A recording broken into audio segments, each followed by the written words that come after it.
Hello friends, welcome to my YouTube channel KL study. Friends, जैसा कि आप सभी देख रहे हैं, एक न्यूज़ निकल कर के आ रही है कि चुनाव तक मध्य प्रदेश में कोई बड़ी भर्ती परीक्षाएं नहीं। मतलब यहाँ बड़ी भर्ती परीक्षाओं से मतलब यहाँ पर इन्होंने स्पष्ट तौर पर बता दिया है कि जो प्राथमिक और माध्यमिक शिक्षकों के 8,500 पदों पर भर्ती के लिए नोटिफिकेशन आना है, वो भी नहीं आएगा। क्यों नहीं आएगा? तो इन्होंने स्पष्ट तौर पर कहा है कि चुनाव तक मतलब आपकी जो है आचार संहिता लग जाएगी, और आचार संहिता का बताया जा रहा है कि 10 अक्टूबर से लगनी है।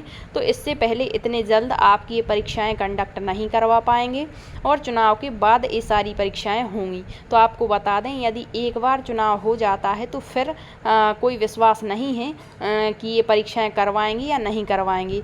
वैसे भी एक सामान्य सी परीक्षा के लिए 5-5 साल लगा देते हैं। 2018 में नोटिफिकेशन आता है, फिर 22-23 में एग्ज़ाम्स होते हैं। मतलब ऐसा चलता रहता, कभी रिजल्ट आएगा, कभी कुछ होगा, कभी सालों लग जाते हैं। ठीक है, ऐसा इन पर हमें विश्वास नहीं करना है। आपको तो अधिकतम यही प्रयास करना है कि आपका जो माध्यमिक शिक्षक पात्रता परीक्षा हो चुकी है, उसके मेंस एग्ज़ाम्स का नोटिफिकेशन जल्द से जल्द आना चाहिए और परीक्षा भी करवाई जानी चाहिए। क्योंकि यदि ये परीक्षा एक बार चुनाव से पहले हो जाती है तो फिर बाद की प्रोसेस तो हो ही जाएगी।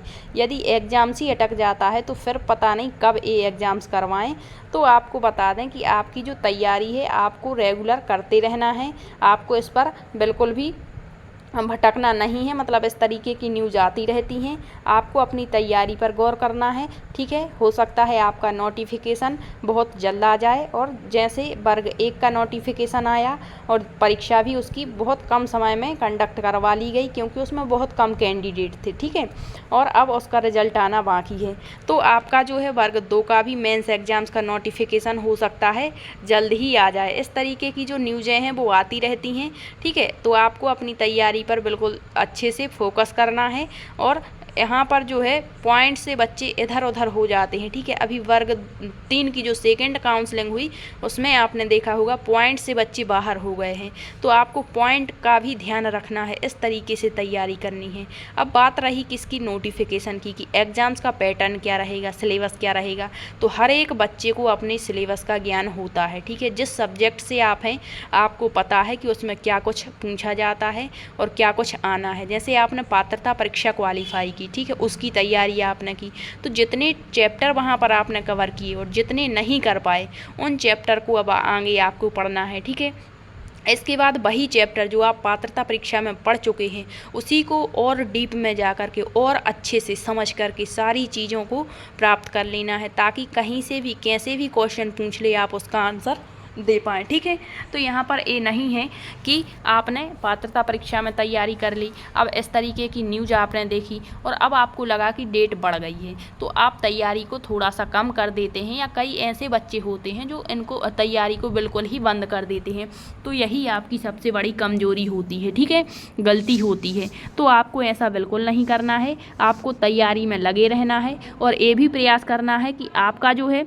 नोटिफिकेशन जल्द से जल्द आए। यहाँ पर इन्होंने कहा है कि जो आपके मेंस एग्ज़ाम्स का नोटिफिकेशन है वो जुलाई के अंतिम सप्ताह में आना था। ठीक है, लेकिन जारी नहीं हो पाया, और इन्होंने क्या कह दिया कि अब नहीं आएगा। ठीक है, नहीं आएगा मतलब आचार संहिता लग जाएगी, फिर आपका जो है यहाँ पर नोटिफिकेशन नहीं आएगा। तो आपको बता दें, आचार संहिता लगने के बाद भी आपके एग्ज़ाम्स कंडक्ट करवाए गए हैं और आगे भी करवाए जा सकते हैं। ठीक है, इसमें इतना कोई टाइम नहीं लगता है, मतलब एग्ज़ाम्स करवाने में। ठीक है, तो आपको तैयारी पर ध्यान देना है, इस तरीके की न्यूज़ पर नहीं। ठीक, और ऐसी न्यूज़ वायरल होती रहती हैं।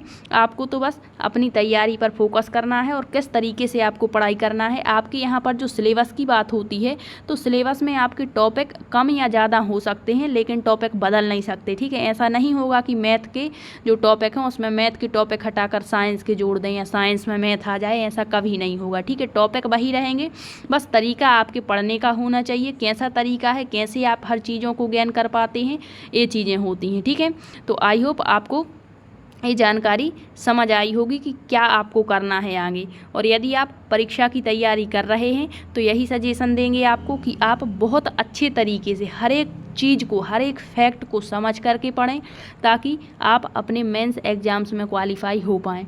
ठीक है। और ये 2023 है, इसमें आपको एक सीट ज़रूर लेनी है। यदि अभी नहीं तो फिर कभी नहीं। चुनाव एक बार यदि हो जाता है तो फिर आपको पता है कि क्या माहौल होता है, ठीक है, कैसे परीक्षाएं करवाई जाती हैं। अभी चुनाव का माहौल है तो तुरंत आपकी पटवारी की आ गई, पुलिस की एग्जाम्स करवा ली, सेकंड काउंसलिंग हो गई, वर्ग 3 हो गया, वर्ग 2 और 1 फिर से दे दिया, ठीक है।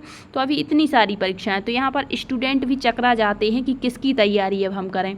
तो अब आपको केवल एक ही चीज़ पर फोकस करना है। आपने पात्रता परीक्षा क्वालिफाई कर ली है तो अब आपका जो फोकस है वो माध्यमिक शिक्षक मेंस एग्जाम पर होना चाहिए, और बाकी जो परीक्षाएं होती हैं उसका आप एग्ज़ाम दे सकते हैं, ठीक है, लेकिन मुख्य फोकस जो है एक चीज़ पर ही होना चाहिए ताकि आप उसी में क्या क्वालिफाई हो पाएँ, ठीक है। यदि चीज़ें अच्छी लगती हैं तो वीडियो को शेयर ज़रूर करें। धन्यवाद।